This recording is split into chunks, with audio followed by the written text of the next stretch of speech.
Hey friends, it's Michelle here with Garden Jargon, and I am at Ginger Creek's garden today, and I'm doing a week 5 garden tour. I think it's week 5. We put the garden in the ground here on April 22nd. It was a Saturday, and today is June 28th. I think it's week 5. This is why I don't name the tours week 5, week 6, because I miscount and I mess it up all the time. So I basically just put the date in my videos, so if you want to follow along and watch the progress of this beautiful garden, just look at the dates in the title. That's all you got to do. But I'm out here today, and one thing that I've noticed about the gardens this year, I have 3. I have one at my home, one at the Batavia Community Garden, and this one. I forget to stop and smell the roses. And I'm not saying that for real. I don't have roses, but I keep forgetting to stop and look at the goodness that's happening. Although I see it, it's overwhelming by how much stuff has grown. It's so surprising. Every year you put stuff in the ground, then you walk past and you're like, oh my gosh, look how big that is. Well, it's a plant. It's going to grow. God is good. He is going to give us an abundance. I know He is. So it's always a surprise, and maybe that's why I'm addicted to gardening. I don't know, because that's pretty much what it is. I love that feeling of, oh, look at that. That's what I do all the time, all day long, all summer long. So I don't number my garden tours. I just put the date because I can't keep track, guys. 3 gardens is a lot. There's not 1 minute that goes by in a day that I don't absolutely love what I'm doing. And I want to share it with you. So we're out here at the Ginger Creek Garden today, and let's go on a little garden tour. I don't remember a lot of the dates that I put some of this stuff in the ground, so we're just going to take a look at some things. We got some tomatoes on the plants this time. We got our trellises set up and our archways over there. You'll get to see those today, and give you a quick little tour of our garden. Let's flip that camera around so I can show you some goodies. All right, here we are in the potato patch. This is one. No, what's that? Oh, that's a lightning bug. Hold on, where is he? Can you see him? I don't know how these potatoes are gonna do. They're in the ground, in the soil, in the earth bed, you know, a good 4 inches. And they're looking really good. There's no damage on any of these plants.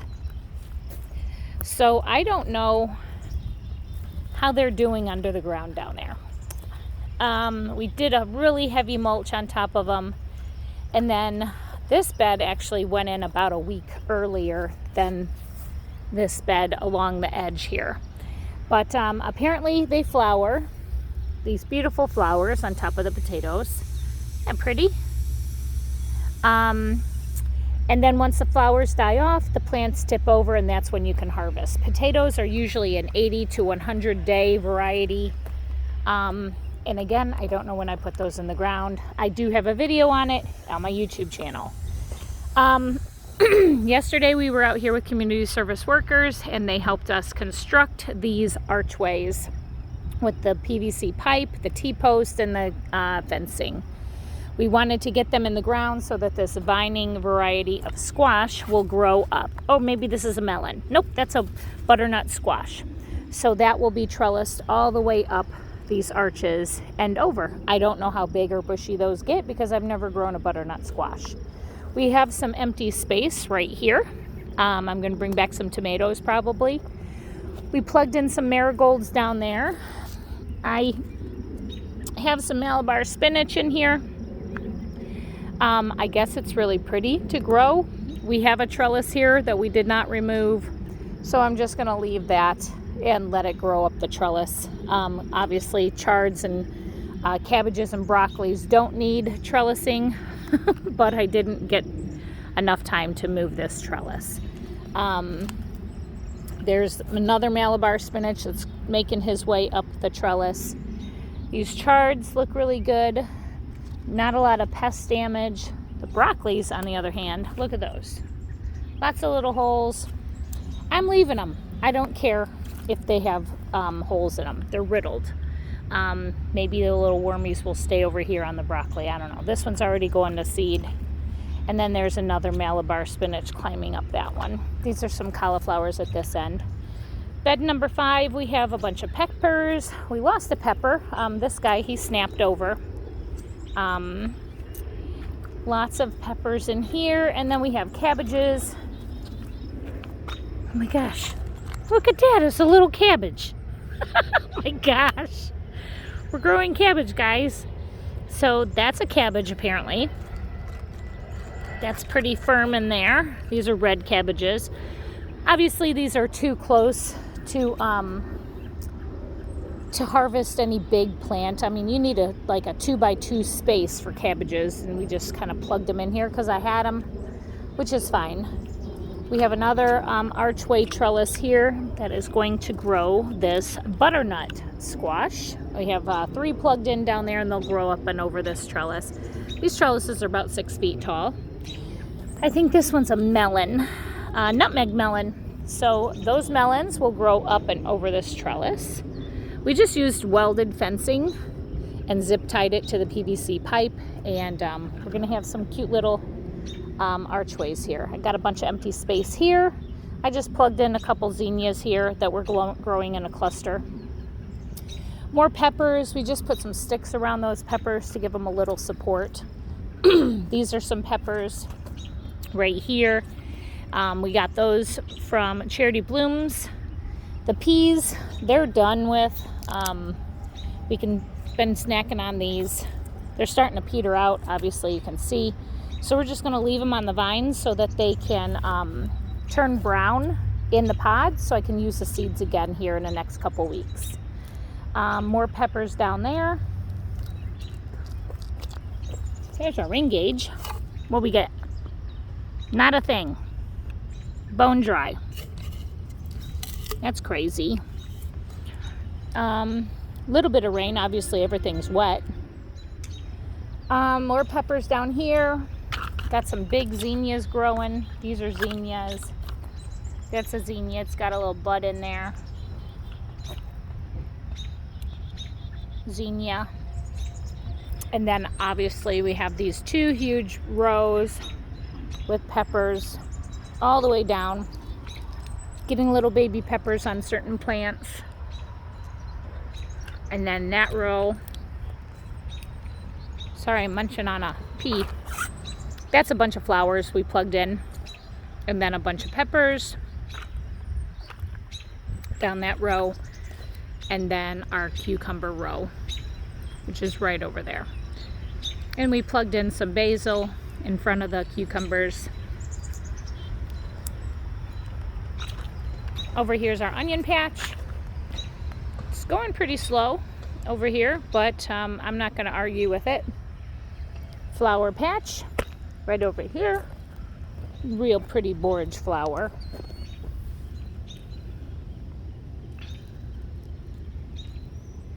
This is what I'm talking about, stopping and smelling the roses.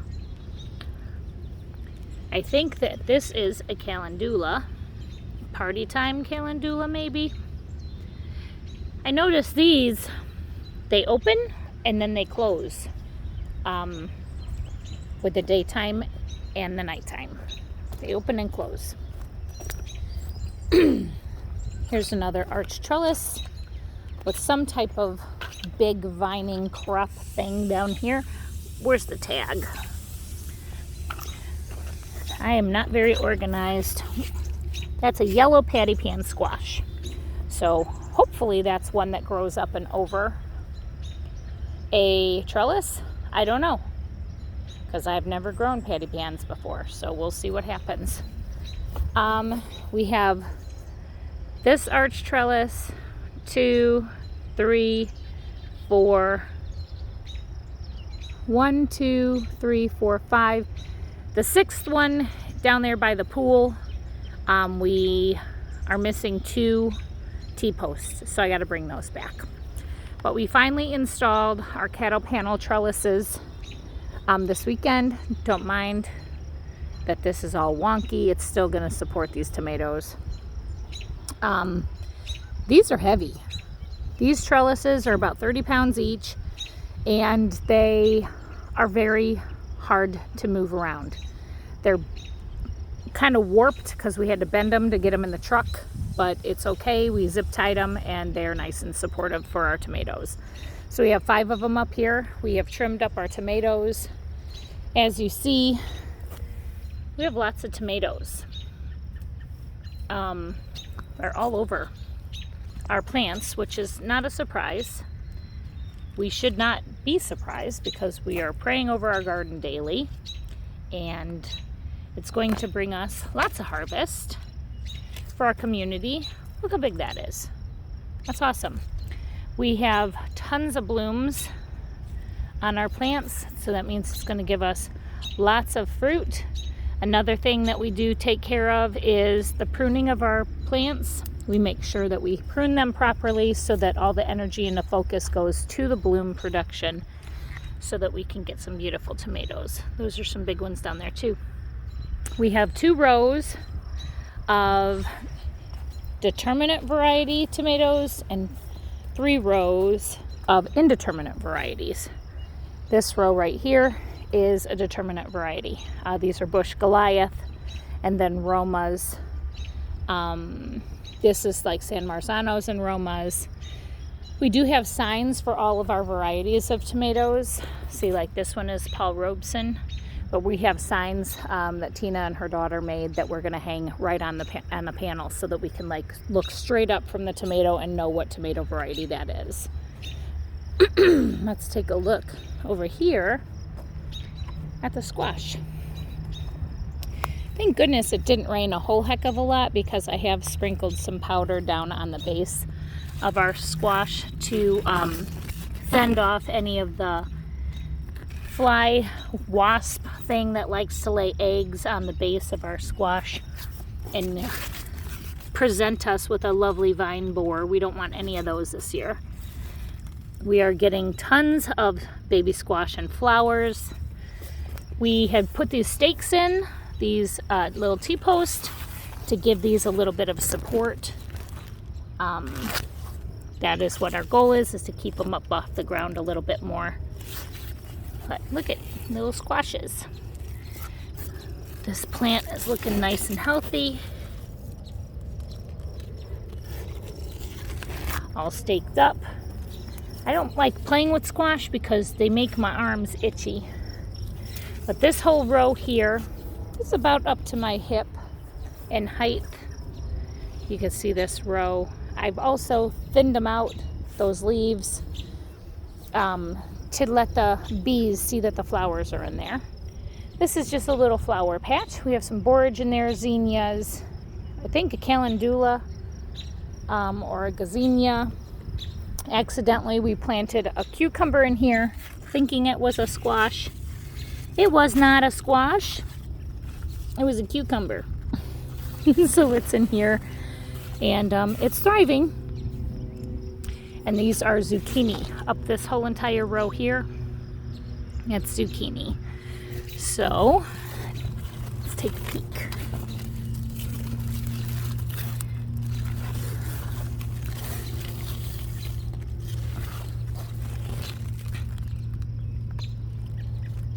Lots of flowers in there.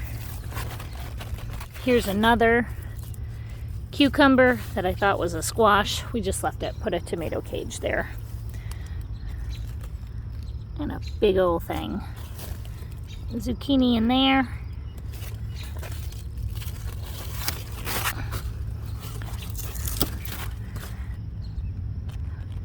Like to see the little ants in there bouncing around from flower to flower. Zucchinis. Big thick plants, big stems. So that is the zucchini row. I'm now going over to what we call the raised beds, which is silly, or it could be like kiddie playland garden. But our okra, yay okra. Look at these guys. Change that. These are our okra. This okra I pulled out of that hole and put them over here because I think this one got killed. There's 2 in here. Probably could thin them out. There's 2 in each of them because we know that there's going to be germination issues. These are all peppers. Look at that pretty pepper. This is a fish pepper, and it's variegated leaves, and the pepper is variegated. Let me stick that up in there. Get him to stand up a little bit. There.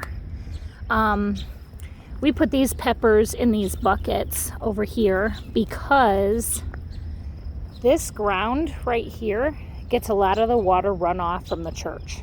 So the soil beneath these wood chips is really, really wet, and peppers do not like to have their feet wet. So we put fabric down, put wood chips on top, and put our buckets down. So now we just focus on watering the buckets when we need to. This is our bean patch. This is kind of like a bean patch that I can't believe is surviving as much as it is. These are bush beans, and then we did plug in some pole beans, and those don't seem to be coming up. So I don't know what's going on with our beans this year. Last year we lost all our beans. A rabbit got in and ate everything. All the peas that are in this back row here, we're going to leave them so that they dry up and shrivel up so that we can get the peas out of there so I can plant them again. These right here are melons of some sort. I think I wrote it down. Oh, here it is. Honeydew, orange honeydew melons. We grew these last year in this area, but I started these at home, and they'll grow up the trellis and give us some nice honeydews. We have peppers in this row, a walkway. Peppers in this row, a walkway. We need to do a little weeding. Peppers here, and then Benicodima watermelon right there. I have 2 more holes, and I have little tiny sprouts at home of Benicodima, so I'll bring those in and put those in there. This is our eggplant patch. Obviously it needs to be a little bit weeded. We have some other smaller varieties here that are a little behind, but they're plugged in the ground and they will grow. So it's beautiful to see some of these blooms on the eggplant. Eggplant has beautiful flowers. Then over here we have the nutmeg melon. We have 4 of those going, and those again will grow up the trellis here and give us some melons. We plugged in some thyme over here, 4 of them or 3 of them here. These are tomatillos, these little bushy things. You got to keep them close together because they pollinate each other.